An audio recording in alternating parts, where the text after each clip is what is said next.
Brady Pesola of the Grayman Project is a U.S. Marine Corps veteran. He is a writer and executive protection professional, and he is the host of the upcoming new podcast, The Stoic Approach.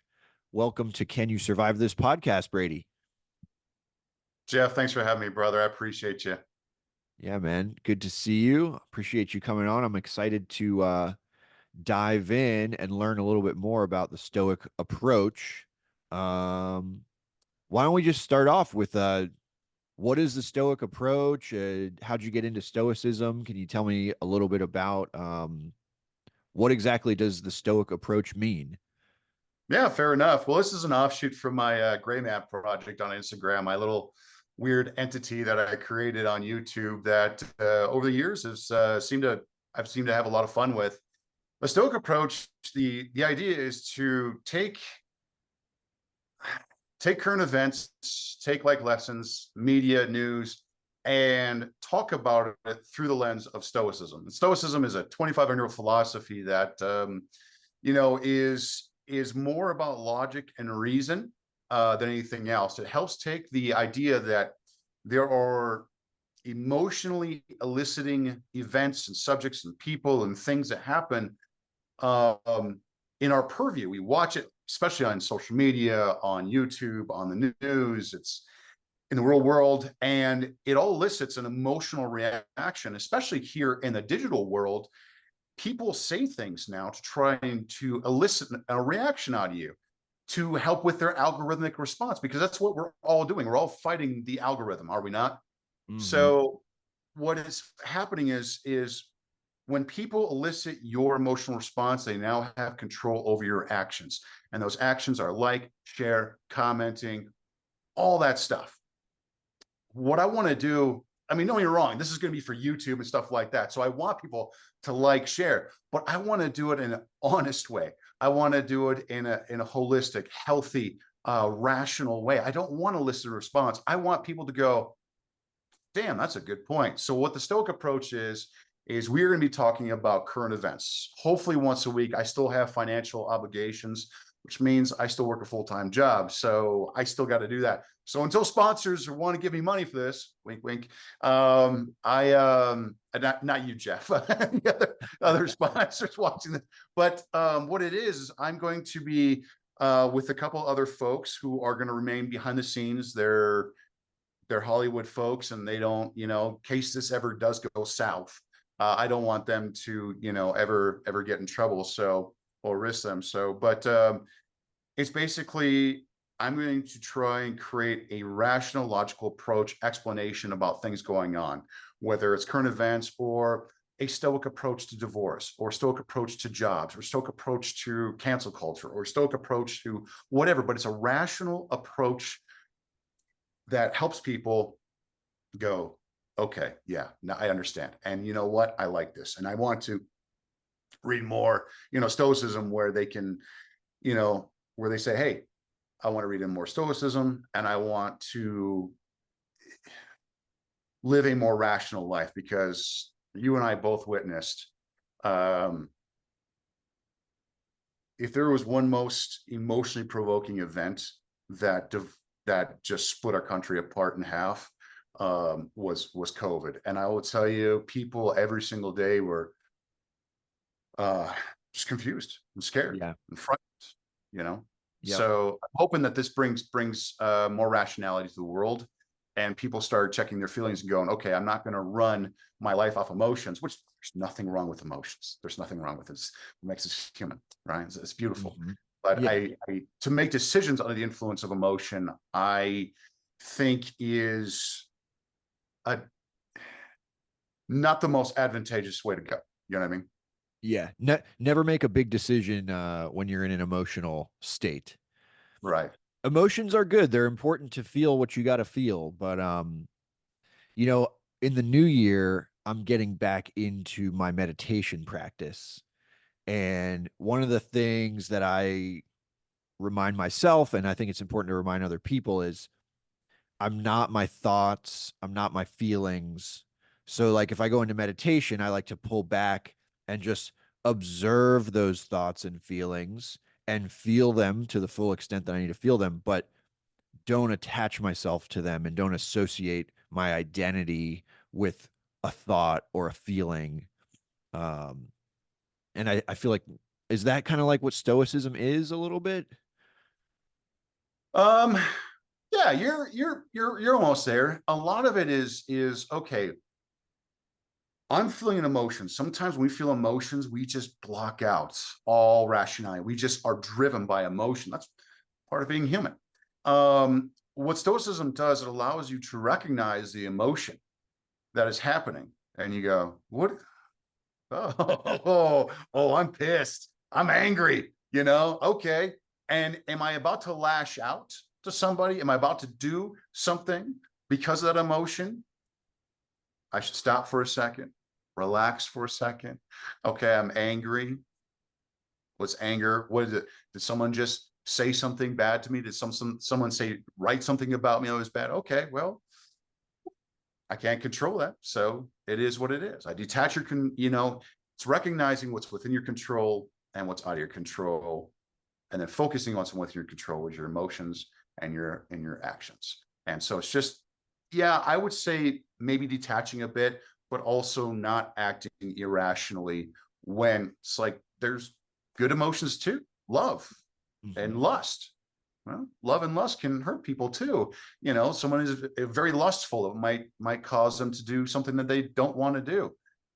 Or so it's just one of those things going, okay, I can be a more rational person here, and I'm not going to react under the influence of this emotion. One of the things that I've worked on over the years personally as well is I call it stimulus, space, response. And so there's a stimulus and then there's a response, and I work on putting more space in between rather than just having someone says something to me, I get pissed off, and then I need to say something right away.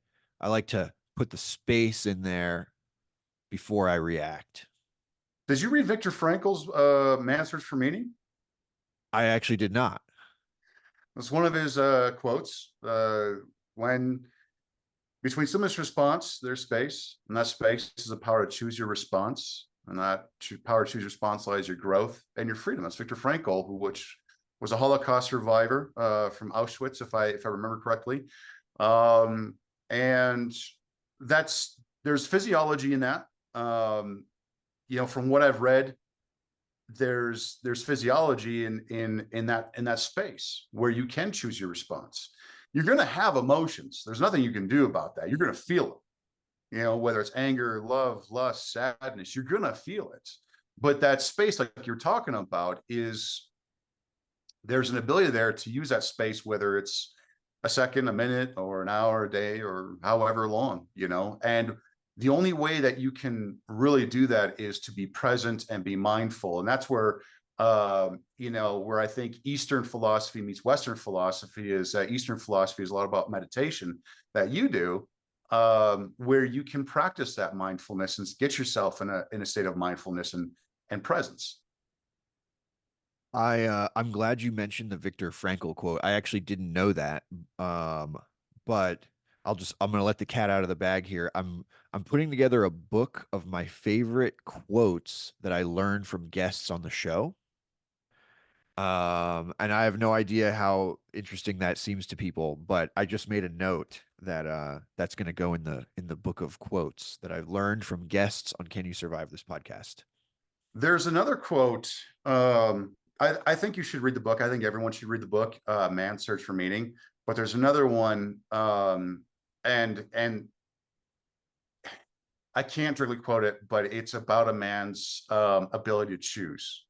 When everything is taken away from you, a man always still has one thing that's left, and his ability to choose how he perceives something or how he goes. Because even when you're faced with death, you still have the choice in how you view death.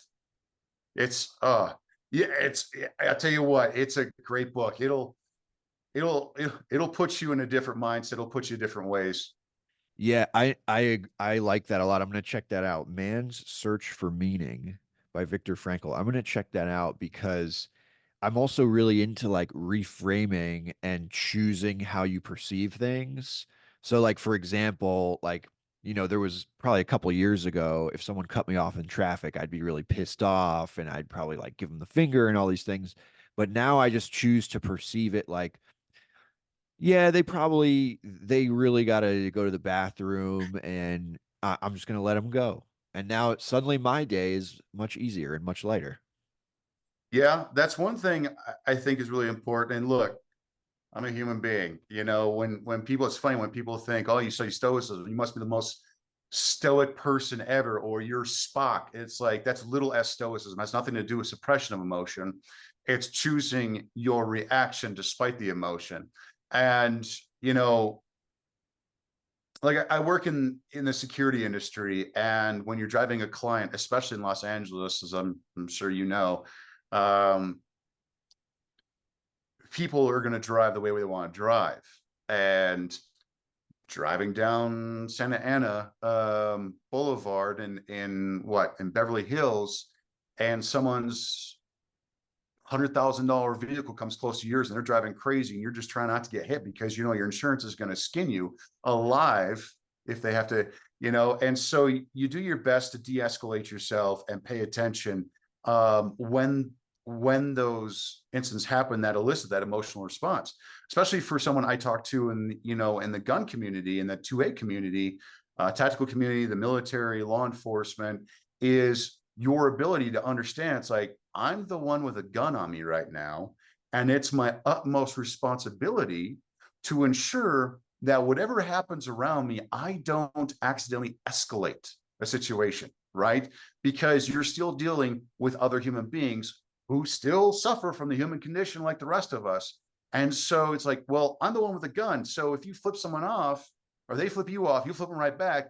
It might be some guy. It's like, today's the last straw, buddy, and you're the last straw. And all of a sudden you're faced in a confrontation where you do have to now use your firearm for self-defense. And that's not what we want. And so if you're the person that is more tactically trained and you're the person that has the firearm, you should hold yourself to a higher standard, like anyone else, and de-escalate all situations. That's my job 90% of the time in executive protection, customer service, and de-escalation. Whether it's de-escalating the clients, de-escalating someone like a shareholder that is pissed because a client caused a shareholder to lose some money because of some stock, or it's de-escalating a teammate, or de-escalating yourself, or de-escalating an angry spouse. A lot of it is verbal judo and de-escalation that requires you to have the utmost emotional control and be an emotionally mature adult in a situation. Go, okay, oh, I recognize this. This is anger, right? And at that point, you try and choose your words, choose your actions, and whether it's someone flipping you off, or whether it's someone else that you're like, okay, this is not going to go anywhere good, so let's figure out a solution rationally and taking your emotions out of it. Yeah, I on here on Can You Survive This podcast, we are always advocating for de-escalation. And it's funny you mentioned it. I actually did used to do some driving for Hollywood types around here, and I did often have to de-escalate the client. Suddenly he's cursing at traffic, and I'm like, well, boss, maybe he had to take a shit. Maybe the guy that cut us off, he had to get to the bathroom. We'll let him go. We left early, so for this reason. You had a client that left early. That is amazing. I would love a client that likes to leave early for a meeting and doesn't show up late, and then you feel like you're the bad guy because you had to take 40 minutes from Sunset through La Cienega. Well, the trick is, there's tricks to coaxing the client into leaving early. I like to play with psychology. And so, if you show up and you text the client that you got a hot Starbucks in the car, maybe you can coax them out quicker. It works 40% of the time. I'm just going to write that down on my Palm Pilot real quick because that's a great idea. For those, that's fine. For anyone who wants to know what a Palm Pilot is, go back to like 2002. I remember those. I do remember those. Yeah. So, okay, so I'm curious, was there a time in your life like what drove you to getting into the Stoic approach? Was it just something that was interesting to you, or like to me, like Stoicism, it kind of like goes close to like a spiritual approach to things. And I find that lots of times when people have this turning of the corner where they want to approach life in a more mindful way, like sometimes they hit like a dark moment or a low in their life. And I'm just curious, was there a moment in your life, like what drove you to getting into Stoicism, or was it just something that you thought was interesting and you started reading about it? Um, Probably both. I mean, we're all humans. We're always going to hit a darker point in our life. I don't care who you are. Yeah. There's as much as we'd love to, study everything, or whether it's spiritual, philosophical, religious, whatever it is, you're going to hit a dark point in your life and you're going to seek something. Um, I was seeking for something, and then I was hit with a quote by Seneca the Younger, and he said, um, "We are more often frightened than hurt. We suffer more in imagination than we do reality." And I was like, "Yeah, yeah, I do. I often, you know, I've gone through my own emotional adversity. I tried to see a counselor, and then it just didn't work out. So I started studying psychology and brain physiology on my own, and then philosophy came about, and it was like, oh, cool, three P's. The philosophy, physiology, and psychology all kind of come together. And I think everyone should learn about their brain. I think in our tactical communities, I've mentioned before in other podcasts, is our tactical community is all about, troubleshooting your weapon. And they'll say the mind is the greatest weapon, but they know how to troubleshoot their rifle first before they can troubleshoot their own brain. And their brain is the one asset, the one tool that they got to keep sharp, that they got to keep, focused and aligned to be able to take all their skills and tools and use that, for whatever it is that they're using it for, whether it's survival or, law enforcement, military, or what have you. And so Stoicism, when I jumped into it, I read about Seneca, and then I got to Epictetus, and then I got to Marcus Aurelius. And obviously Marcus Aurelius is the most common known one, but it goes back, I mean, 2,500 years. Um, and there's all these different influences and all these different characters and actors that have been a part of um, this this philosophy. And it doesn't exclude philosophies, it includes other philosophy, and goes, how can we make this better? What are things can I adopt and add into this to make it better? Because it's a pragmatic philosophy. It's designed for living, as they say. So it's not one of those like pothead type philosophies where like, so what do you think if like God exists, bro? Or what? It's there. I mean, there's that, but there's Stoicism is just like, I feel like shit today. How can I feel better about it? And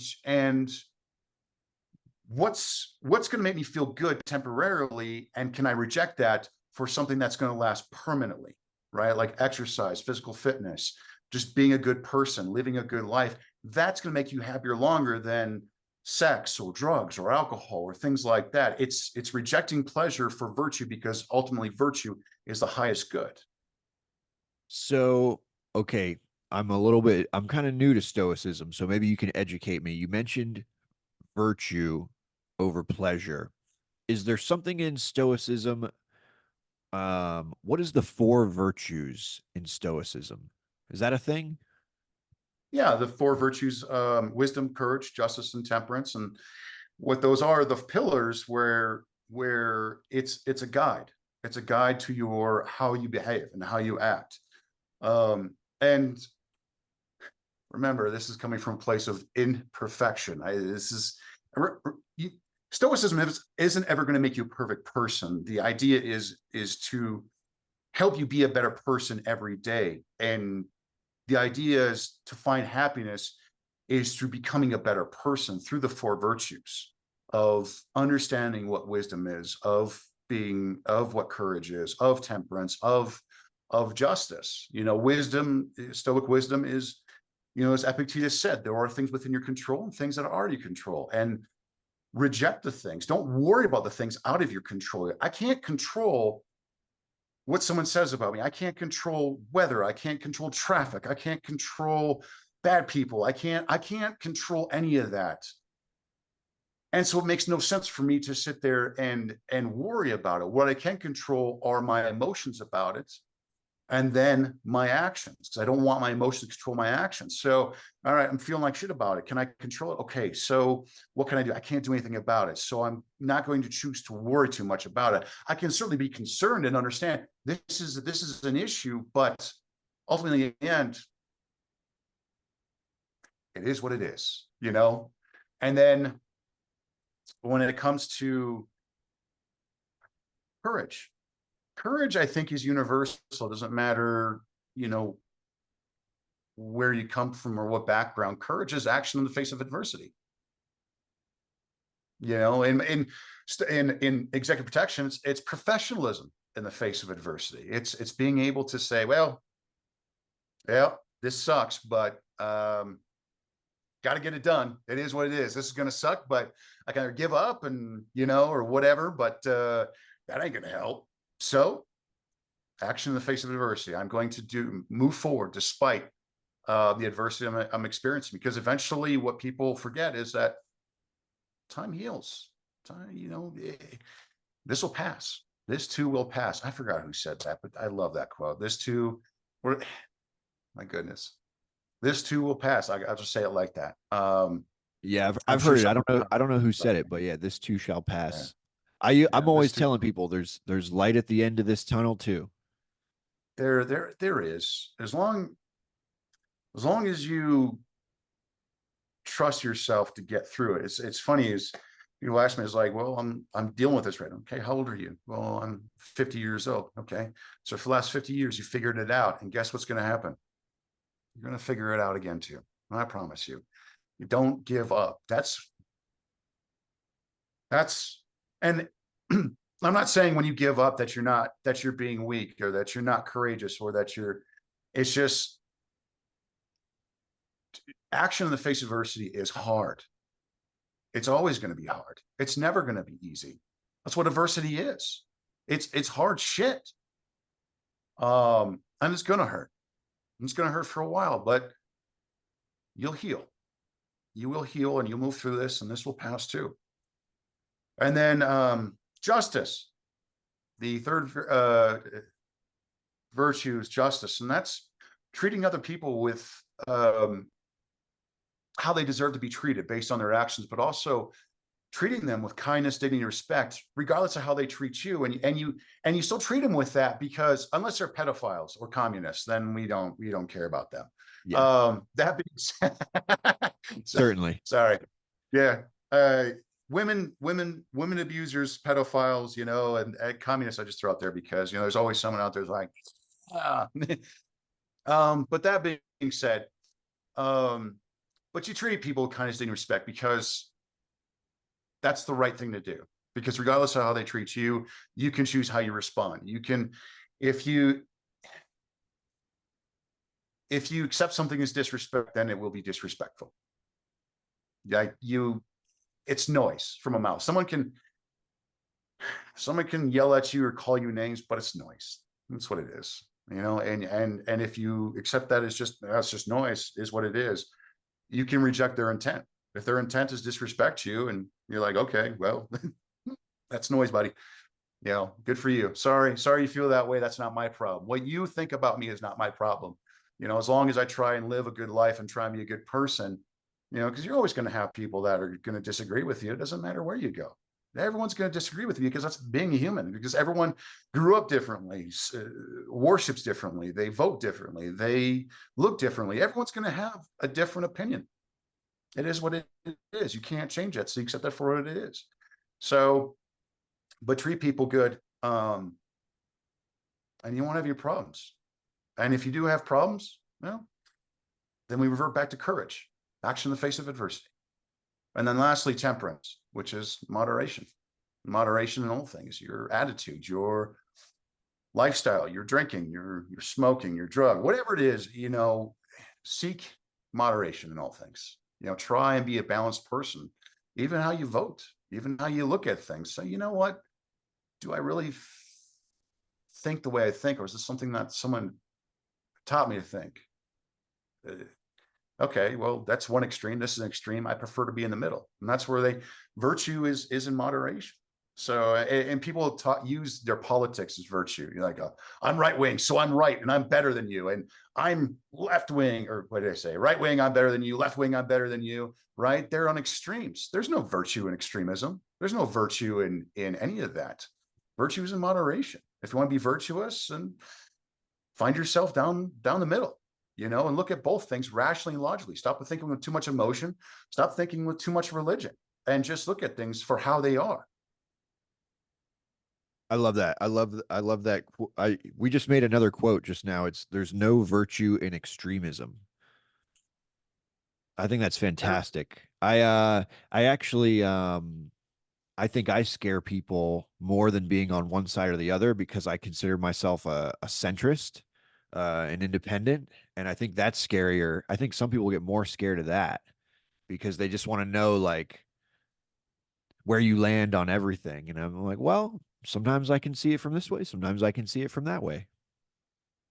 I think that's the best way to be. And don't get me wrong, there's days where I am more leftist than another day, and there's days where I'm more conservative in another way. You're going to have those days. You're going to have those days where you look at something and you're like, oh my God, what are they? And you're like, well, hold on, let's pull it back a little bit. Let's go back to the fence.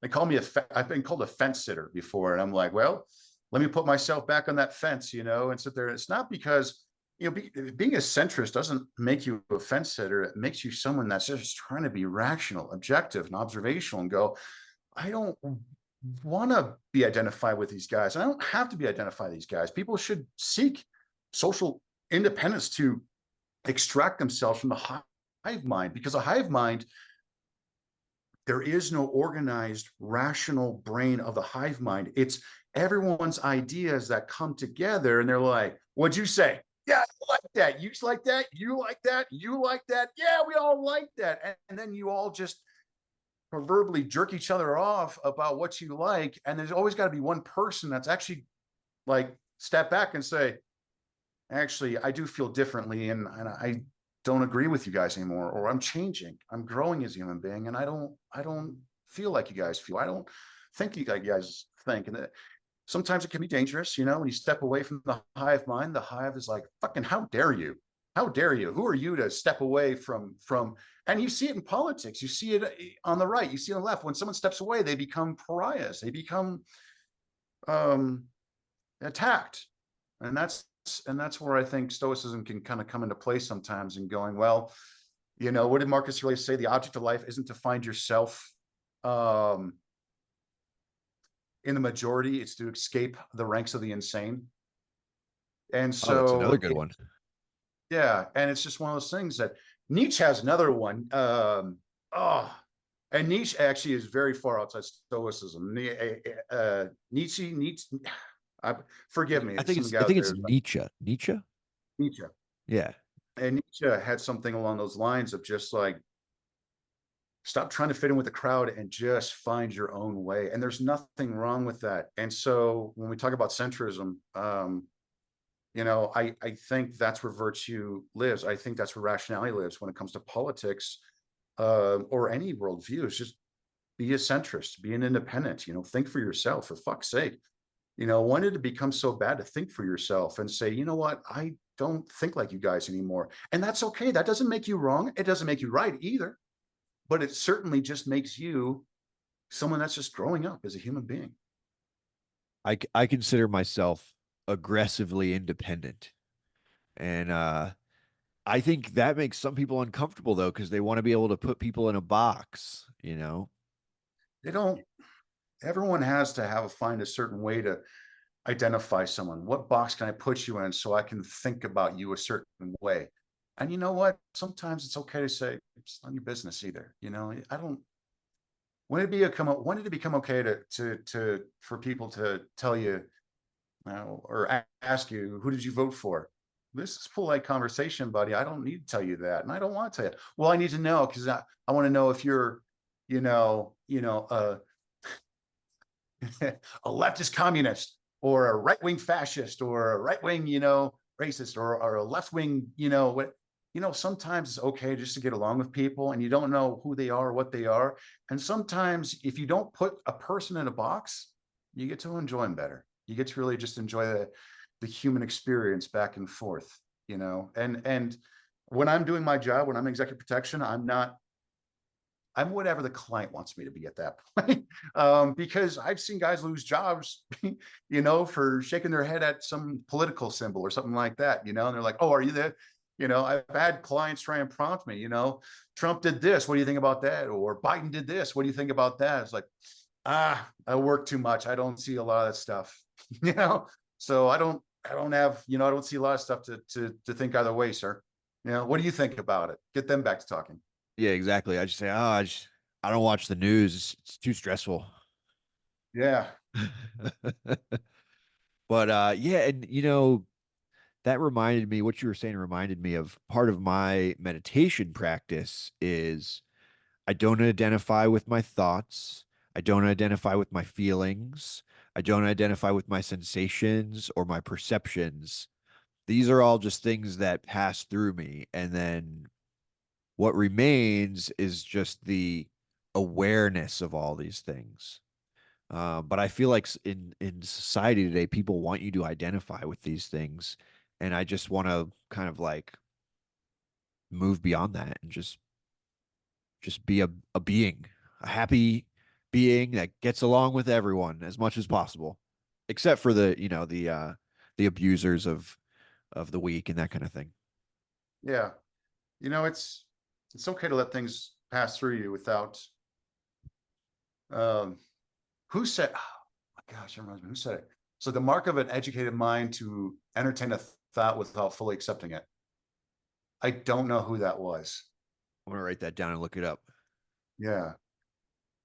It is the mark of an educated mind to accept things without, or to mark of an educated mind to, I don't know, investigate, or I don't know what the language was, but Yeah, like to I can entertain a everything about thought. fully accepting them. I can Oh, to entertain a consider thought things. without I Yeah, don't it's necessarily have to agree with it yeah, to think about it and ponder it. right. Yeah, you can analyze things, and there's nothing, and that's, you should be analyzing things. You should be analyzing thoughts. And I think where Stoicism helps me is when someone says something, yeah, initial reaction be like, wait, what? That doesn't, well, hold on a second. My biases are affecting my ability to take this thought and this idea and go, well, hold on. Let me see it from your point of view, and define that for me. Define what you think. Define that word for me, and okay, all right. And then have that debate, that discussion. Okay, so from your point of view, okay. And that's why I hate, I've had people, I want to debate you. I don't want to debate, because debate implies that there's a winner and a loser. And when people find that there's a winner or a loser, they will say anything. They'll do anything. They'll use logic traps and this and that. But if we have a conversation, then we learn on both sides. Then we both get to learn. Then we both aren't there because one wants to win or learn. It's emotionally eliciting to be a winner or a loser. But if we're having a conversation, if we're getting to learn each other, getting to learn new topics, we're like, oh, this is cool. Then it's just passing information back and forth. Oh, I didn't see it like that, or I don't agree with that, but let me throw something at you like this. So that's where the conversation. And so I think a lot of us human beings have gotten away from it, and it's either you're this or you're that, either you're right or you're wrong. There is no gray there. It's always black and white. So speaking of gray, how long have you been doing the Grayman Project? Is that just like your IG name, or what is behind the Grayman Project?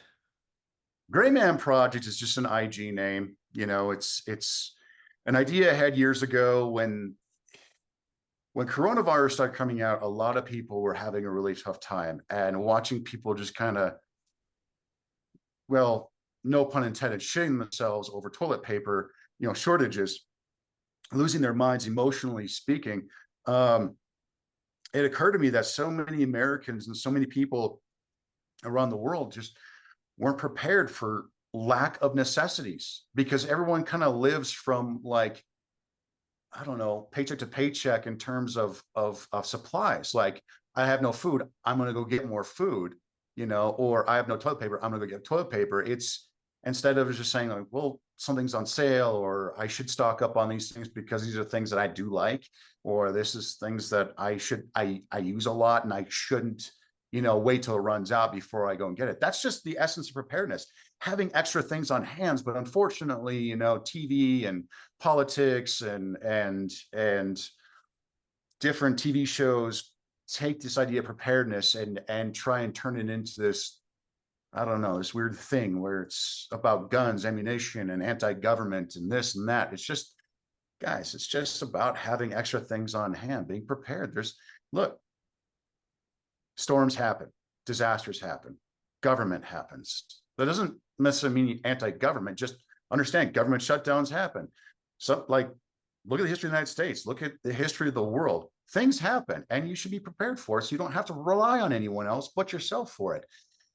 And so I wanted to take preparedness and give it a more pragmatic, more edible approach to the everyday person, regardless of your politics, regardless of who you are. I wanted to give it,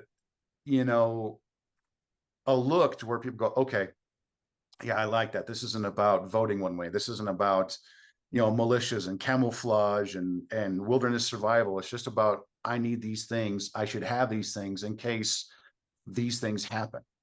So Grayman is still has a bit of a tactical name to it, and the idea of Grayman has even evolved for me over the years to where I've come to redefine it for myself in a different way than when it began. The original idea of Grayman was, the Book of Eli type stuff, where there's a massive disaster and you got to blend in with your environment, and you have to be this all-knowing, hard-skilled tactical weapons expert, and just be a ninja, and blend in with a crowd. And there is a pragmatic use to the Grayman. If you're an EP agent trying to blend in with the crowd, so your client doesn't stand out, or so you don't stand out when you're with your clients. So like, oh, security, for undercover, police, for, I don't know, intel operatives or SF guys, whatever it is, there's a way to blend in with your environment using their walking the walk, talking the talk, dress as they dress, all those kind of things. So there's the tactical side of it, but there's also the philosophical side, which I've brought in Stoicism and combined it with, just to say, hey, there's all these tactical aspects of being the gray man, but it doesn't do you any good unless you recognize your biases in your environment, like trying to determine whether you're being paranoid or being situation aware, right? And oftentimes our biases get in the way of how we can view things, whether something is a threat or not a threat, or whether something, is going to harm us or harm somebody else. And so I think Stoicism allows us an opportunity to be more rational, more logical, recognize a bias when it comes up. And then you can say, okay, that is a bias, and that bias is affecting the way I observe this situation. And the situation isn't as bad as I thought it was. This is my socioeconomic bias, my cultural bias, religious bias, political bias, whatever bias, racial bias, which happens quite a bit in our world. And so when you're able to use Stoicism, moderation, for virtue, to moderate your biases, you're not just being more tactical, you're being virtuously more tactical with your situational awareness. Does that I know I just went off on like really far out there, but that's what the Gray Man was. It started out a couple of years ago, but having fun with it. And I've actually been planning on maybe even changing it, because just the idea of Gray Man has become kind of a joke. There's Gray Man Tactical. It's like, that's not even what Gray Man. And then everyone has, same with Stoicism as they do with Gray Man, has a very simplistic view of it. You wear something with a little bit of camo, you're not being gray. Well, what's the purpose of me wearing what I'm wearing right now? Context and intent. Those are the two things that I think are so skipped over in society. What's context and intent? What's context of something was said? What was the intent behind it? What's the context of what I'm wearing? What's the intent behind it? What's the context of the situation? Stoicism requires context. Gray Man requires context. Tactical situations require context, intent, all those things. Context and intent are the two biggest things that are lost in our society these days. So it sounds like you're evolving from Gray Man to more of a stoic You might even change. You saying you might change the IG name even?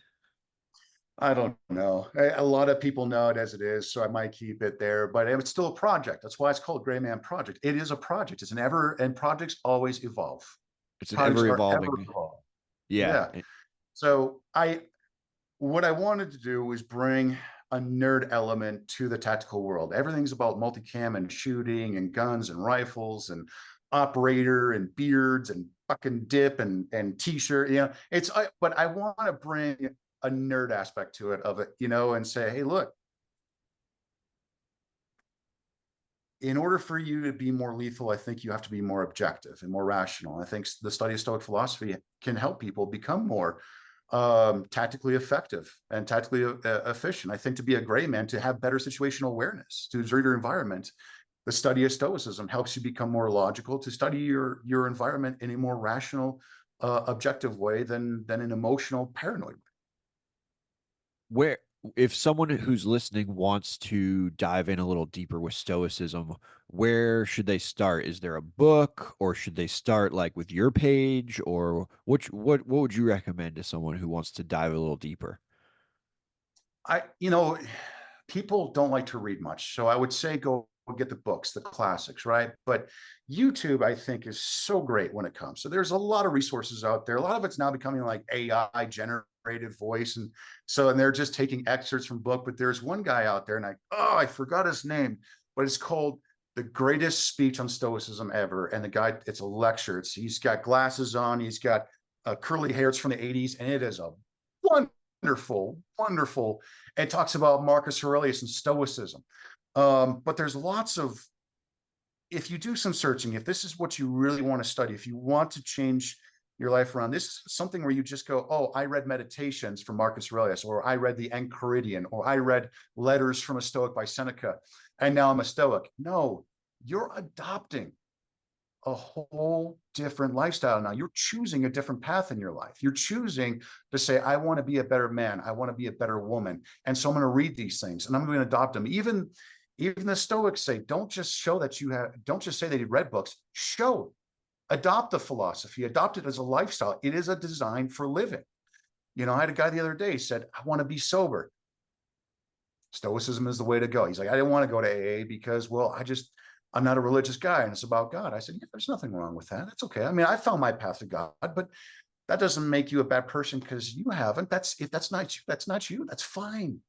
And so Stoicism helps it. And the Stoics talk about God as well. Not the traditional the Abrahamic God that we talk about, like Christianity and Islam and Judaism, but they have their divine beliefs. And that a lot of Stoics say, it's like, hey, um, we possess a share of the divine because we possess a share in reason.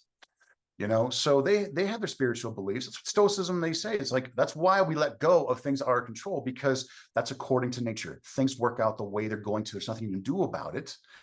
So if it's going to work out, it's going to work out. Be indifferent to the outcome.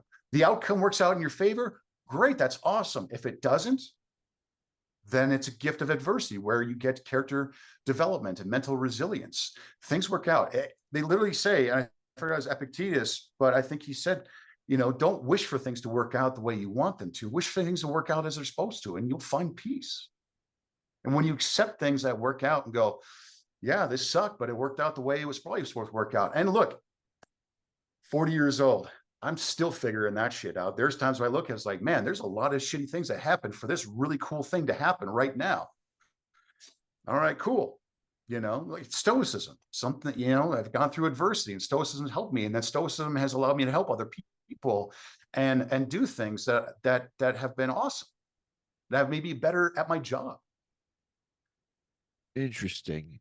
Yeah, it's like I don't know if I heard you saying this in a different interview or maybe it's coming from somewhere else, but basically like I can't have any regrets because you could basically pick anything that you love.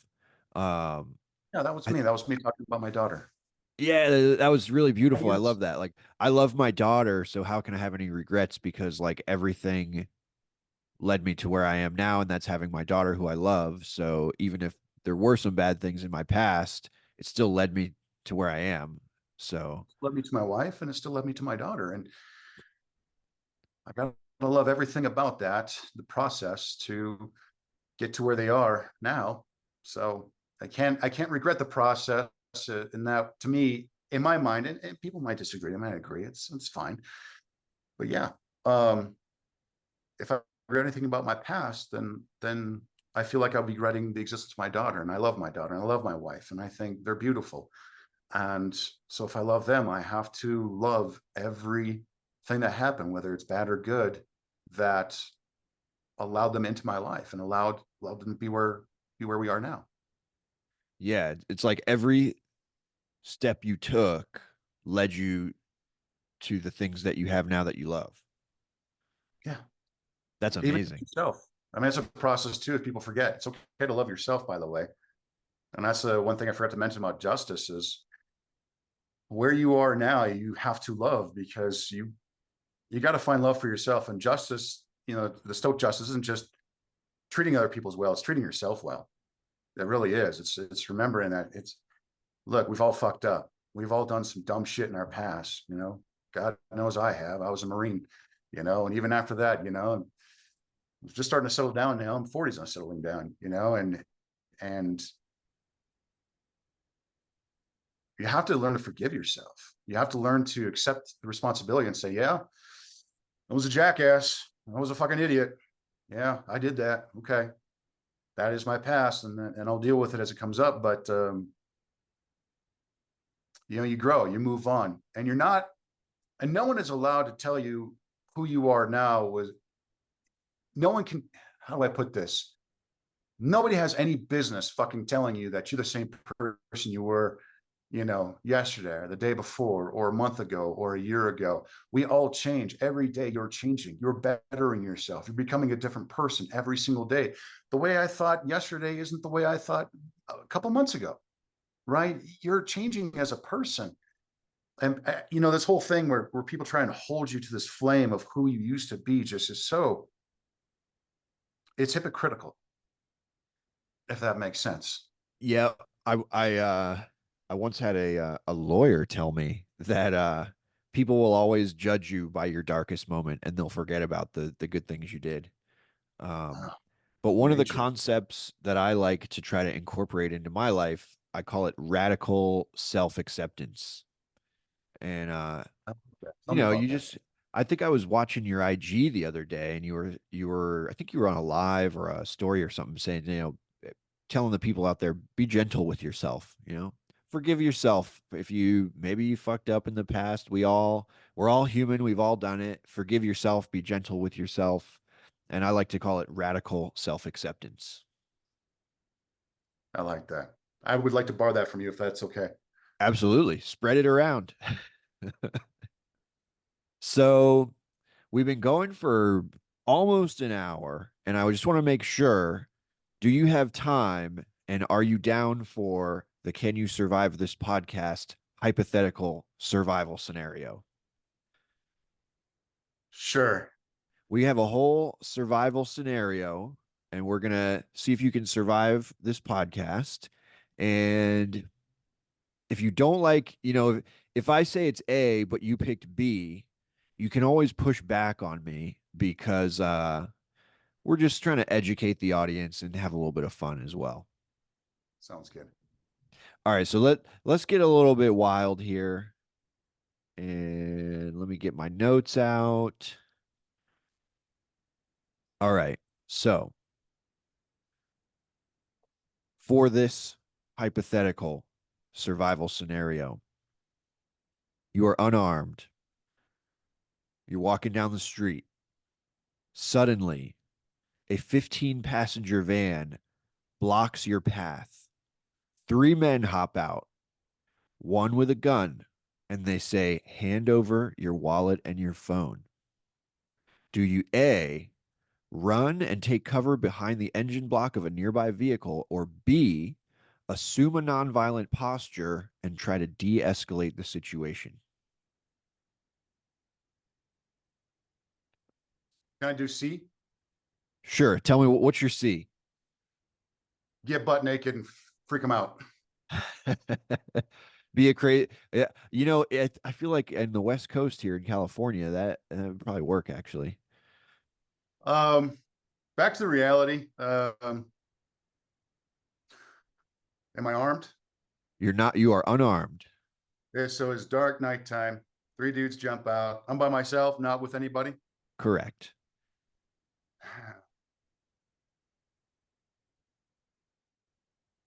Well, I got a wife and a daughter. Chances are, if I give them what they want, they'll fuck off. B is correct. De-escalation is what we're looking for. Yeah. All right. So, So yeah. you de-escalate the situation, but they somehow corral you into the back of the van. Is Now there you're ammo being, or candy or what's that? there ammo back there or candy? Did they lure me in with that? They lured you in with candy. They corralled me somehow. They cornered me, corralled me. Exactly. They corner you. One's got a gun. You're kind of playing along. You're trying to de-escalate, but you end up in the van. You're in the back. The driver's swerving, and you realize he's about to crash. So do you A, lay flat on the floor of the vehicle, or B, brace yourself for impact by placing your head against the seat in front of you and your hands over your head? That's interesting. I've never heard of lay flat on the floor. I mean, because I've never heard of it, and because that's way out there, I'm inclined to say lay flat on the floor, but bracing myself against the seat. So the inertia, I can just the inertia is right there, so against the seat, but lay flat down. Son of a bitch, I've never heard that before. I don't know what the physics are about laying on the ground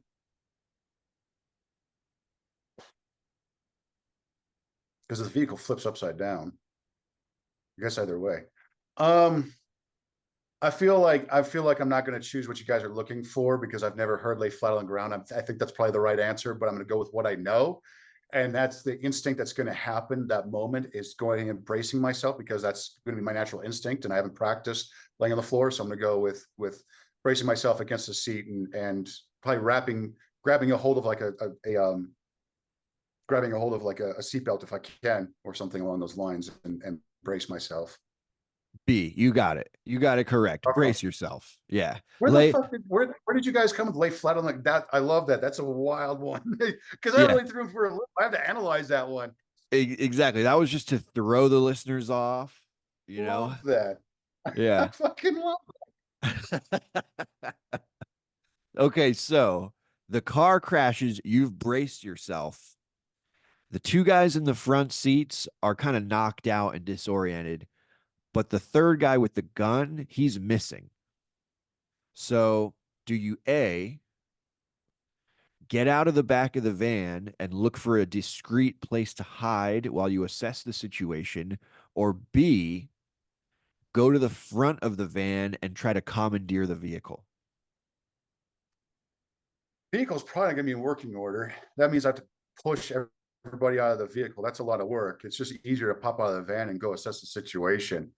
Coming to a vehicle isn't going to do me any good because it's just a lot of work, and I don't know what the status of my injury is. God forbid, you know what I know. And the guy with the gun's missing. He's probably been fucking ejected somewhere out there. Hopefully, you know. So, and if he is, and the gun's somewhere, well, then if I find the gun, yeah, I got a new gun, and you know what? No, because it's probably a high point.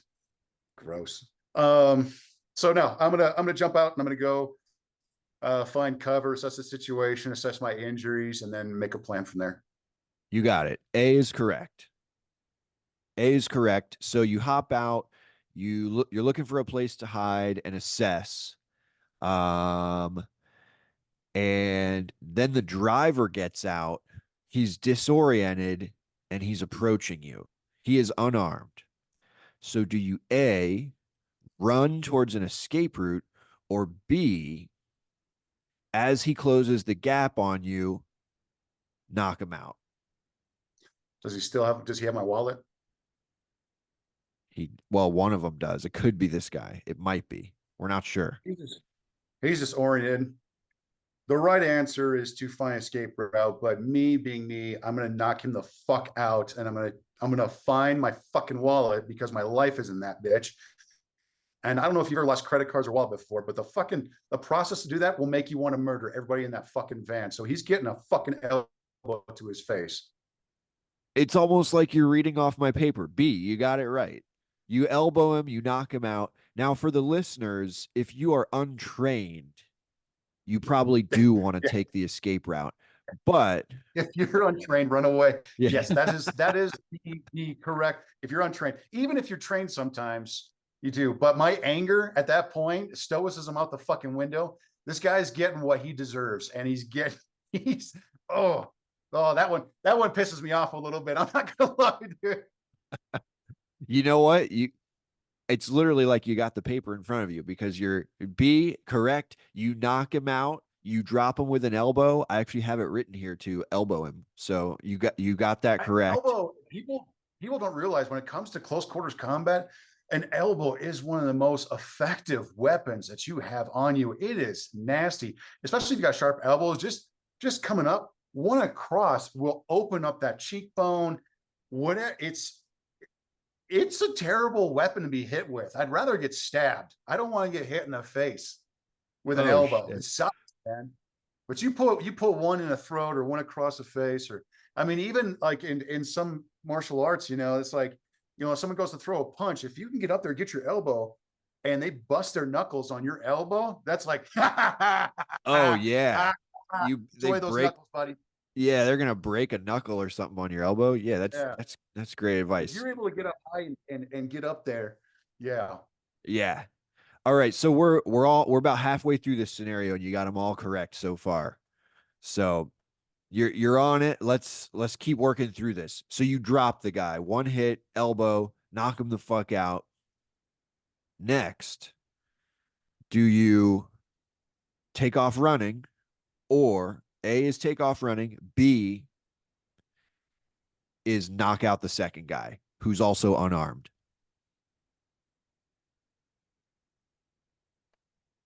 The correct answer for everybody should be to, once you successfully defended yourself, I would search the person for my stuff. You knock them out, you should be gone. You should be get going, because now they're starting to recoup their if they're not terribly injured, or if they are injured, they're just disoriented. They're starting to recoup their strength, their wherewithal, and the chances of you being able to defend the second assailant go down with every minute. That they're beginning to recoup their. For me, I would search the person I just knocked out, assess the situation. Okay, there's a van, there's another person. I still don't know where the gunman is, so I'd be, yeah, I'd be taking. You know what? I would probably take cover just because I don't know where that fucking gunman is still. So I'd be probably taking cover around the corner and then assessing from there. Smart, smart. Well said. And yeah, great advice to the audience as well. So you get it correct. You take off around the corner, you're assessing, and next thing you know, the guy with the gun shows up. Do you What's his distance? he's Where is he? Where is the guy with a gun? Because there's a lot of variables there that I'm going to tell you what I'm going to do. If we're Wild West, standing in the street, he's got a gun pointed at me. I'm going to move left or right, get out of the fatal funnel, and find cover.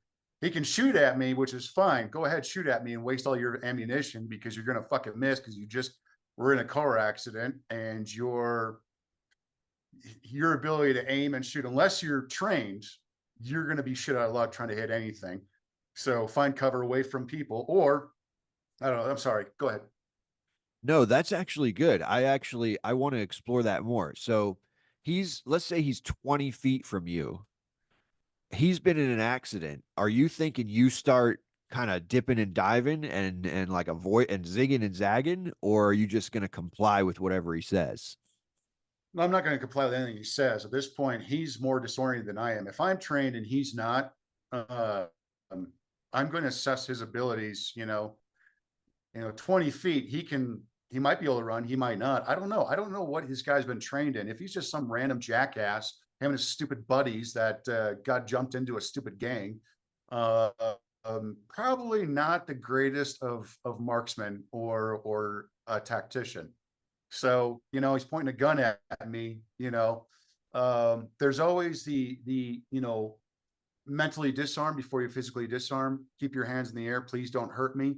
I'm unarmed, because this can go to this, can go for my knife, can come here. This right here is probably one of the best tactical tools is just having your hands going, I'm unarmed, Uh-huh. I come here to whatever. So, hey, and maybe assess and go, okay, see what happens. But I'd have to watch this guy's stability, and his how he's holding a weapon. What's the cover between me? Is there something between me and him and 20 feet? Is it wide open? So there's a lot of variables there. Okay. So So for this scenario, this is going to get a little right, crazy. He's all closing right, the distance on you. He's got you at gunpoint. He's moving in on you slowly. And the second guy, slowly. he's slowly coming closer to you. He's got the gun on you. The second guy who was not knocked out, he comes behind you and he duct tapes your hands. He's got to put Then his hands on me first. I'm so not going to duct tape my hands. He's got to put his hands on me first. so what would you do in that scenario? One guy's coming at you with a gun, the other guy's trying to tape you. Do you start fighting him? Absolutely. I'm not letting him take me to a second location. This is going to be a fight. Now we're all going to die. So, and one of us is going to die last. So, if guy comes up behind me, grabs me, he's getting fucking handled. I'm probably going to use him for cover when his buddy starts shooting. If I can, get this guy in front of me, I'm going to start using him for cover. I'm going to use big muscles versus little muscles. I'm going to C clamp his fucking eyeball like this, Oh, you know, shit. like right in there, because now he's got to try to unfuck that situation before anything else, if that makes sense. Yeah. If he's behind me getting around me, the fight's on. They're not taking me to a secondary location. Either I'm gonna, we're all gonna die. That's what's gonna happen. At that point, I'm not, You're not someone's going going, you're not going to the second location is what you're saying. no, It's no. not going to I'm not, happen. never let anyone take you to a secondary location, ever. You know, that's actually very smart because I had written in here a secondary location and they were going to try to do some crazy shit. But I feel like for this scenario, if you fight them both off, you use the one guy as a human shield, then the guy with the gun starts panicking, he gets closer, and you disarm him. You never end up at the secondary location. Keep in mind, the granny up in the building who doesn't mind her own business that watches the street has already called the cops because there's been a car accident and a crash on the street somewhere. So the cops are probably fucking coming. Yeah. So yeah, these guys are going to start to panic if the cops haven't been there already when there's a car accident. Because one of my best open source intelligence assets has been retired folks who got nothing better to do than watch the street, especially like in my neighborhood. You make friends with a granny in the neighborhood, they will write down license plate numbers, vehicles, what the guys look like, and they'll tell you about it. They'll absolutely tell you about it. And those people are always calling the fucking police. So the police are already on their way. I guarantee somewhere on that scenario, this made up scenario, grandma has already called the police. You know, that's a good point. I was actually just traveling for the holidays and I feel like I'm like an old man at heart because I'm always like I hear something and I'm like I want to see what's going on outside. What's going on out there? That's So human nature. I'm like the old fucking man in my at heart. But so you don't go to the second location. You fight the guys off. Granny's called the cops. The cops show up and you survive the scenario. Yay.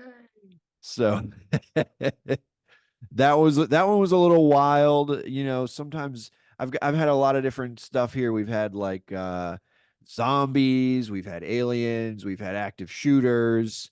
And basically the survival scenario comes from I take skills from Clint's book, actually, 100 Deadly Skills, and I make up a survival scenario.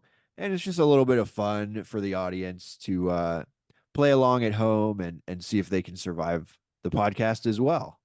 But what I like to do is have the guest kind of gets to improvise and explain things along the way. So you did very well with that. And yeah, thanks for playing along. I appreciate it. Do I get the security footage to throw on Instagram for my social media clout?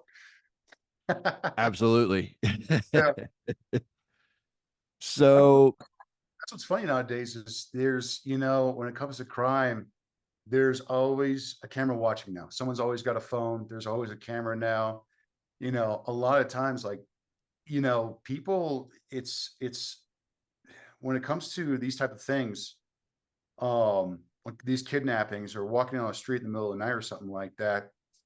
Yeah, there's security cameras and stuff like that. People are going to do what they want to do, but you have to pick and choose when you're going to do it and know your neighborhood and know what you're capable of. If you are out of shape these days, if you don't train a lot these days, if you don't go to the range these days, if you don't, start thinking about where